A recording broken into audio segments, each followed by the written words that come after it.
¿Se puede demostrar que Dios existe usando solo la lógica? Bueno, pues hace más de 700 años un monje llamado Tomás de Aquino estaba convencido de que sí. Hoy nos vamos a meter de lleno en sus famosos 5 argumentos, las llamadas 5 vías, que escribió en su obra monumental, La Suma Teológica. Vamos a ver cómo intentó levantar un puente que él creía indestructible entre la pura razón y la fe. Lo interesante es que Aquino no empieza dando nada por sentado, empieza preguntando. Se planta cara a cara con la pregunta que ha dividido a pensadores, a reyes, a civilizaciones enteras durante milenios. ¿Existe Dios? Y se propone responderla, pero no, como muchos esperarían, con un salto de fe. No, lo va a hacer con la herramienta más fría y afilada que existe, la razón. Y aquí, antes siquiera de empezar a construir su propio caso, Aquino hace algo que es sinceramente brillante. Es una demostración de honestidad intelectual tremenda. En lugar de ignorar a quienes no piensan como él, les da voz. Pone sobre la mesa los argumentos más potentes en contra de su propia postura. Se enfrenta a las dudas de frente para que el debate sea lógico, sea limpio y sin trampas.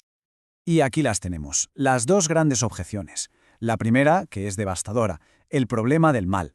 A ver, si existe un Dios que es infinitamente bueno, ¿por qué el mundo está tan lleno de sufrimiento? Y la segunda, que es un argumento de simplicidad, casi una navaja de Occam. Si podemos explicar cómo funciona el universo, con la naturaleza y con la razón humana, ¿para qué complicarnos la vida metiendo a Dios en la ecuación? Ante estas dudas tan potentes, Aquino sí que establece su punto de partida, que se ancla en la Biblia, claro. Yo soy el que soy. Pero, y esto es lo más importante de todo, no nos pide que aceptemos esto como prueba y ya está. No.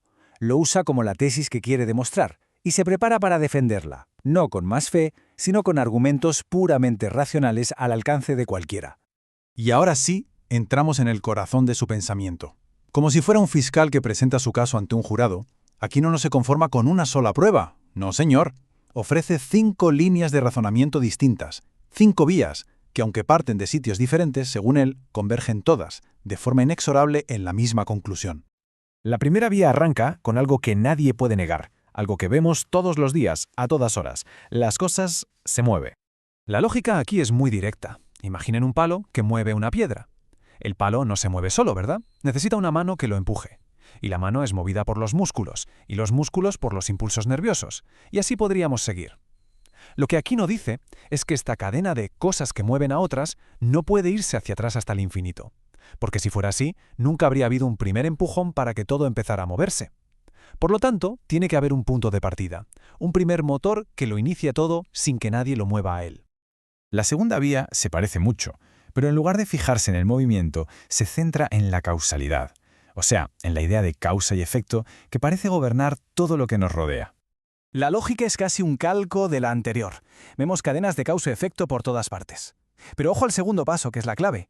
Nada puede ser la causa de sí mismo. Para poder serlo tendría que existir antes de existir, y eso pues es un sinsentido. Así que si la cadena de causas se fuera al infinito hacia atrás, nunca habría habido esa chispa original que lo empezara todo.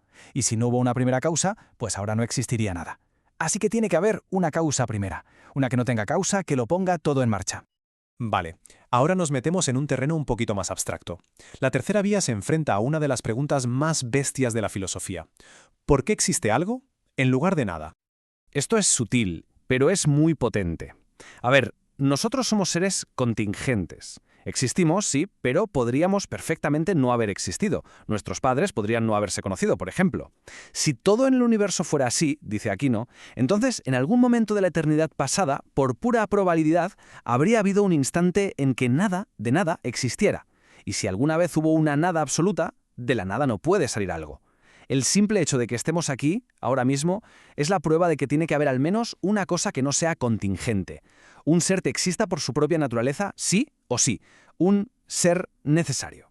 La cuarta vía se basa en algo que hacemos constantemente sin darnos cuenta: juzgar. Hacemos juicios de valor. Vemos que hay jerarquías de perfección en el mundo. Aquí Aquino utiliza una analogía buenísima. Solo podemos decir que algo está más caliente que otra cosa si tenemos un concepto de lo que es el calor máximo, cuya fuente es el fuego. Pues de la misma manera, argumenta él, cuando decimos que algo es más bueno, más verdadero o más noble, lo estamos comparando sin darnos cuenta con un estándar absoluto de bondad, de verdad y de nobleza. Y ese estándar máximo, esa fuente de toda la perfección, es lo que llamamos Dios. Y llegamos a la quinta y última vía. Esta se conoce como el argumento del diseño, o teleológico, y se fija en el orden, en el propósito, que parece haber en el mundo natural. La analogía aquí es súper clara. Una flecha no vuela hacia la diana por casualidad. Lo hace porque un arquero inteligente la ha apuntado y la ha disparado. Pues bien, Aquino mira el universo, ve los planetas siguiendo órbitas precisas, las estaciones llegando puntuales, las semillas creciendo hasta ser árboles, y ve un orden muy parecido. Y concluye que todos esos procesos, que no tienen inteligencia propia, no pueden estar cumpliendo su fin por pura chiripa. Tienen que estar siendo dirigidos por una inteligencia superior que guía cada cosa hacia su propósito. Y aquí está la clave de todo. Para Aquino, estas 5 vías, que han partido de observaciones totalmente distintas, el movimiento, la causalidad, la existencia misma, los valores, el diseño, todas acaban convergiendo en un único punto. Y ese punto final, esa conclusión lógica, es lo que todo el mundo entiende por Dios. Pero, un momento, ¿qué pasa con las objeciones que vimos al principio? Un buen argumento tiene que saber defenderse, así que vamos a ver cómo el sistema de Aquino intenta resolver esas dudas iniciales que él mismo, con toda honestidad, nos planteó. Volvemos a la pregunta más difícil, ¿no? El problema del mal. Si la conclusión de las 5 vías es que existe un ser de máxima bondad, ¿cómo se come que exista el mal y tanto sufrimiento? La respuesta de Aquino, que en realidad toma de San Agustín, es una de las ideas más complejas de la teología. Lo que sostiene es que la bondad y el poder de Dios son tan infinitos que incluyen la capacidad de permitir que exista el mal, para, a partir de ese mismo mal, sacar un bien todavía mayor. Un bien que no habría sido posible si ese mal no hubiera existido antes. Ojo, no es que niegue el sufrimiento, para nada. Es una afirmación de que existe un poder capaz de trascenderlo y darle un sentido dentro de un plan mucho más grande. Y sobre la segunda objeción, la de la simplicidad, Aquino responde que la naturaleza y la voluntad humana no son la explicación final de nada, son causas intermedias. Ambas cambian, son contingentes y por tanto, según su propia lógica de antes, también necesitan una causa primera, inmutable y necesaria, que las sostenga. Muy bien. Más allá de que uno esté de acuerdo o no con sus conclusiones, lo que es innegable es el impacto brutal que estas ideas han tenido en la historia del pensamiento. El verdadero legado de las 5 vías es este esfuerzo monumental por construir un puente entre la fe y la razón. Marcó un antes y un después. Fue un intento de demostrar las convicciones más profundas, no a través del dogma, sino con un marco lógico riguroso, que ha estado dando forma al pensamiento occidental durante más de 700 años. Y nos deja con esta pregunta final, que es quizá la esencia de todo el proyecto de Tomás de Aquino. La cuestión ya no es solo si sus pruebas son perfectas o no. La pregunta de fondo es si este intento tan ambicioso de unir la mente y el espíritu, la lógica más fría y la fe más profunda, es siquiera posible. Una pregunta que, 700 años después, sigue resonando con la misma fuerza.